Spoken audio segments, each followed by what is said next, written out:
Տիրոջանը մեծարվի սելներ քիչ բան չխոսված եւ մենք չպատկերացնենք հենց նենց մի բան սովորականի նման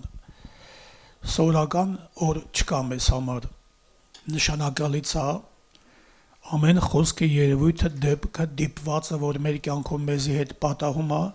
չվերագրենք պատահականության դա աշխարհին կվերաբերի որոնք կենցաղավարվում են ինչպես իրանք են ուզում մերը չափված է ճշտված է մեզ հետ նա է մեր արժևից գնամ է մենք ուշադիր պետք է լինենք որ տոչ իր հետևից գնանք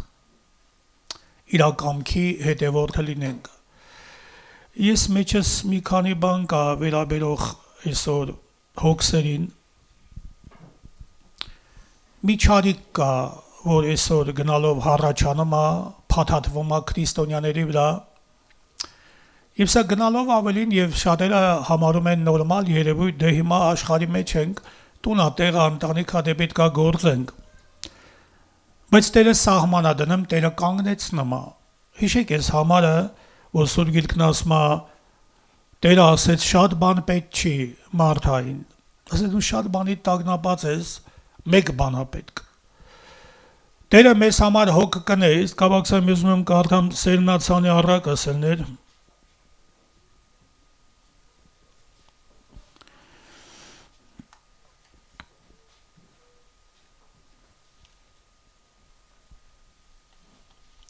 Տասներեք գլուխ Մատթեոս Ավետարանի 4-րդ համարից Ահա սերմցանողը դուրս գնաց սերմցանելու Եվ նա սերմելիս մի քանիսը ճանապարհի մոտ ընկավ եւ երկնքի թռչունները եկան եւ կերան նրանց եւ ուրիշները ընկան քարքարոտ տեղ ուր շատ հող չկար եւ շուտով բուսան խոր հող չունենալու պատճառով բայց երբ որ արեգակը ծագեց տաքացավ եւ որովհետեւ արմատ չունեին չորացան եւ ուրիշներն էլ ընկան փշերի մեջ եւ փշերը դուրս եկան եւ խեղդեցին նրանց Եվ մենք կարդում ենք սներ Տերը մեկնաբանում է 18 համարից Դուք հիմա լսեցեք սերմցանողի առակը Այն ամենից որ արքայության խոսքը լսում է եւ չի իմանում գալիս է չարը եւ հափշտակում է նրա սրտի մեջ սերմածը Սա է ճանապարհի մոտ սերմածը Եվ քարքարոտ տեղը սերմածը նա է որ խոսքը լսելիս շուտով ուրախությունով ընդունում է նրան բայց արմատ Չունի իր մեջ, այլ ժամանակավոր է եւ երբ որ նեղություն կամ հալածանք են լինում այն խոսքի համար, շուտով գայթակղում է։ Եվ փշերի մեջ սերմանվածը նա է, որ խոսքը լսում է եւ այս աշխարհի հոգսերը եւ հարստության խաբեությունը խեղդում են այն խոսքը եւ անպտուղ է լինում։ 4 դեպքերից մեկը Այսօր որ կրկնում եմ մենք այդքան նշանակություն կարող չենք տալի, համարում ենք նորմալ երևույթ, հառաչանում ենք սրա մեջ, ուզում ենք ավելին, բայց կրկնում եմ Սուրբ Գիրքն ասում է շատ բան պետք չի։ Փշերը դուրս եկան, խեղդեցին, սա մնաց անպտուղ։ Ապարդյուն սրա հավատքը, ապարդյուն սրա աստվածպաշտությունը տարվեց հոգսերով։ Հիշում եք, մերժեցին Տիրոջն, ասին մենք Մեզ հրաժարված համարի, եզներ ենք առել,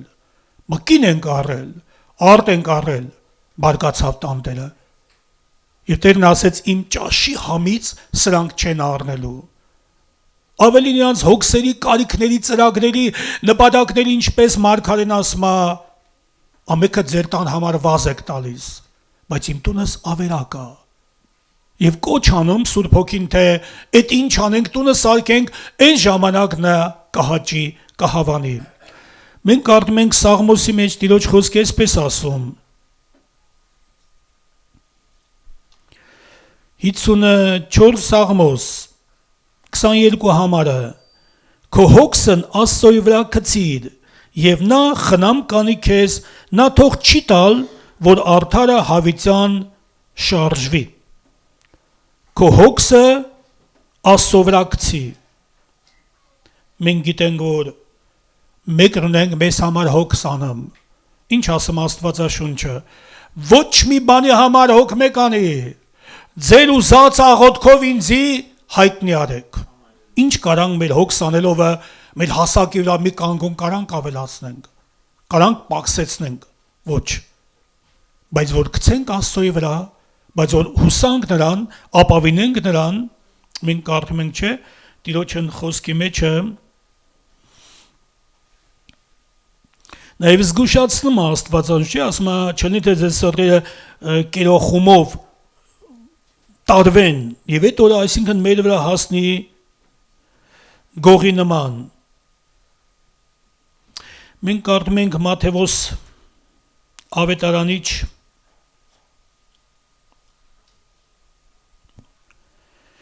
6:25 համար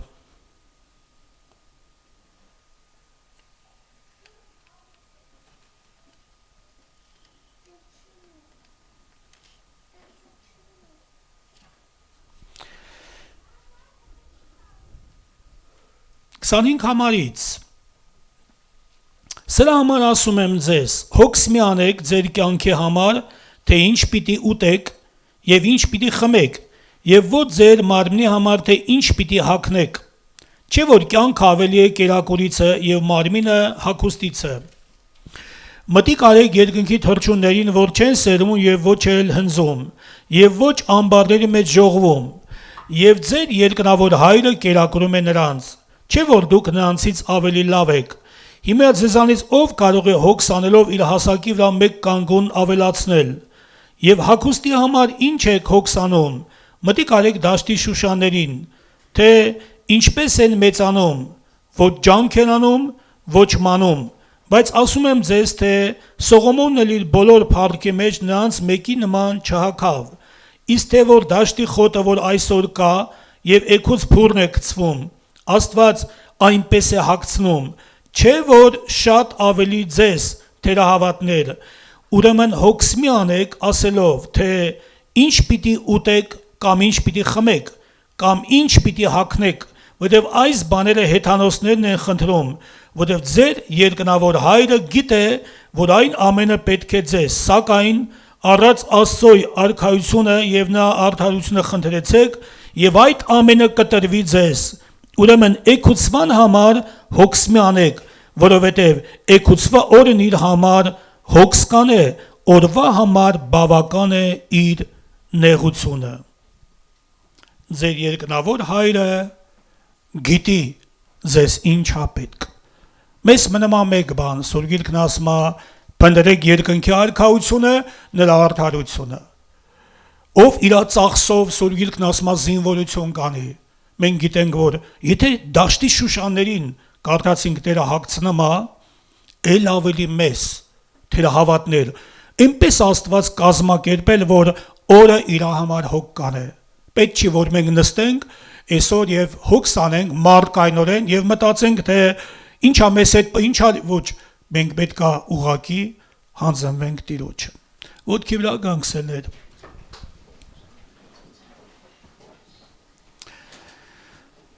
Եթե այսօր մենք մեր մտածողությունները, մեր ցավ քաշելը, մեր հոգ անելը, այսօր մարդկայնորեն ջանքերը ճիգերը իմանանք ապարդյուն ասելներ, գցվենք Աստծոյի վրա, ապավինենք նրան, աղոթք անենք, մեր ուզածը նրան տեղյակ պահենք, կրկնում եմ Գիրքն ասում է, նա ձեզ համար հոգ կնե, լավ ուշարիլն ենք, ում համար ում վրայով խոսքը գնամ, նա մեզ համար հոգ կնե, արարիչը մեզ համար հոգ կնե, Սուրբ Գիրքն ասում է, իմը սա երկիր ամբողջ լիությունը, նա մեզ համար հոգ կնե, հոգսերը ուրեմն ունեն խեղտող հատկություն, փշերի նման, վեր են կենում քրիստոնյան քիչ-քիչ եւ հառաչանում են, եւ սա մնում է ցավոք անպտուղ, տարվում է հոգսերով, շատ բան պետք չի, կրկնում եմ, Տեր Հիսուս ասեց Մարթային, շատ բան պետք չի, Մարիամը ընտրել է աղեկ բաժինը, որ մեկն էր աղեկ բաժինը, եկել էր Տիրոջ ոտքերի ներքո, լսում էր Աստծո խոսքը, բավարար էր, մնացողը Տերը հոգս կանի, ամեն։